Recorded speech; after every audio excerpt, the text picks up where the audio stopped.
SunlightFoundation put together this amazing graphic, okay? And it charts the number of meetings with the Fed, Treasury, and the Commodity Futures Trading Commission, CFTC, on Dodd-Frank rules, right? This is rulemaking. So this is the number of meetings, this is by year, after Dodd-Frank was passed. Now, on the right, which is this is representatives of major banks and banking groups, and there are a lot of meetings with representatives of major banks and banking groups. On the left, that little bitty sliver there in blue are consumer groups, right? That spatially right there, that's the asymmetry, right? Even if you can marshal effective coalitions politically in the legislative process, it is really hard to get folks activated and engaged on that left side of that chart, fighting. And as an organizer, as someone who works in groups, is there a way to solve that problem?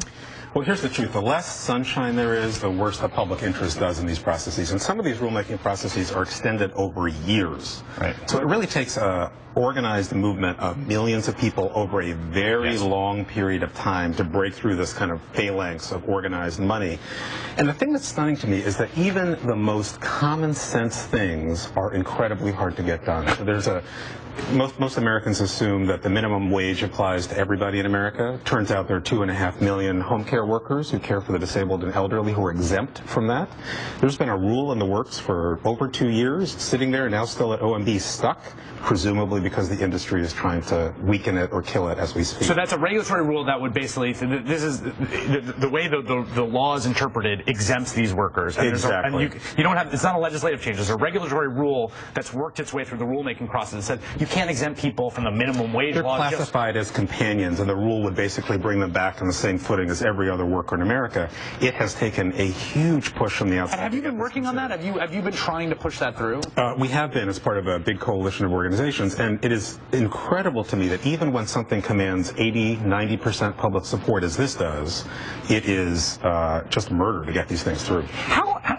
One of the things here is expertise. I think this is one of the problems, right? As a member of Congress, you can't, even the smartest, most ravenous reader of information, right, can't get into the level of detail that a civil servant who's working in an organization that's regulating, right, and one of the regulators can get, right? You have to be briefed by people. How do you, as a congressman, know what you think on this stuff when it is so obscure? Well, I wanted to make the point I talked about, agreeing about the rules and the lobbyists. Right. There's nothing wrong with lobbying.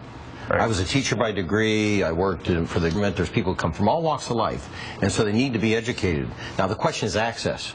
Can that person off the street that Deepak and everybody else are working with, can they get into that congresswoman or congressman's office? Now, one of my former employees, his name was Dave DiStefano, he went to work for Fannie and Freddie, or he went to work for Freddie Mac. Right. Now, Dave worked for us, he knows us, he's throwing fundraisers. Dave calls, oh, Dave called, okay, Dave wants to see me. So Dave can see me. Right. The question is, can John Smith, who calls, say, I want to talk to Bob Ney? Well, who are you and where you come from? And you have an event you're going to? Right, right. Well, Bob will be there, if you're going to have a campaign, he'll really be there if you have a campaign event. But it's the access is the very important part. And there's members of Congress that open their doors up and some members that don't. But access is the key because, yes, we don't know what we're doing half the time on issues. Right, you can't, and that's not even to say bad things about members of Congress, right? I mean, when you're dealing with something as complicated and complex and technical as the rulemaking process for Dodd-Frank, or the rulemaking process on clean air rules, or the rulemaking process on the Affordable Care Act, which I know a friend of mine works as in the federal government going through that rulemaking process. It takes a tremendous amount of expertise to be marshaled, and so the question is, if you're going to be briefed, who is briefing you? And the person who's going to brief you wields tremendous power because you're going to know the thing about this obscure issue is going to be what you know because of that one person told you about. And here's the staff wields power because, look, if you are a lobbyist today in Washington, and if somebody disagrees, speak up, you've dealt with the Hill. If you're a lobbyist, forget knowing the member. It's great if you do. Know that staff member. Right. If you've met them at a restaurant, it's a gift from up above. There's a class of people who move from the Hill to the regulatory agencies to working for industry, back and forth in a rotation. So there's a web of relationships.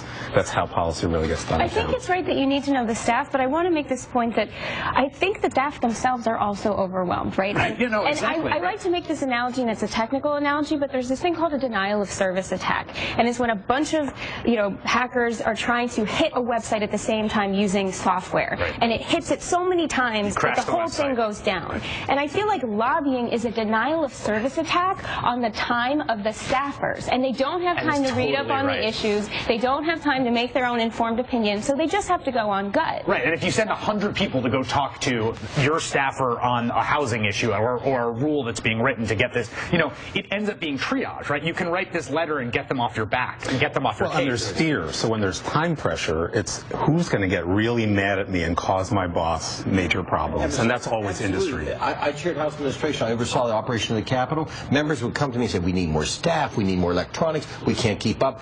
15,000 emails coming in. Emails are almost useless sometimes, and I hate to tell people that, but the Hill is overwhelmed beyond comprehension. There's a lot of good people there, but they are beyond overwhelmed. And this is how lobbyist bills get through, because they don't have the time. That's right. They're trying to legislate, and it's just like, here, legislate this. Right. Okay. This is a place where regulatory agencies really can and should have an advantage versus policymaking on the Hill. Right. The Hill is fundamentally overwhelmed by the breadth of issues, and the staff, I love them, but they are quite young, quite inexperienced, grotesquely underpaid. There is no way for individual member offices to keep up to date. The agencies don't have that excuse. And one of the things that agencies can and should do is get out of Washington and hear actual stories from real life human beings, which really helps to frame the issues. So here's a question. So this gets us to Dodd-Frank, which you just said, which was crafted intentionally with quite a bit of latitude for the regulators, right? It was a strategic decision, partly to get the thing passed. That a lot of the guts of how strong a bill this was going to be dependent on the rulemaking process.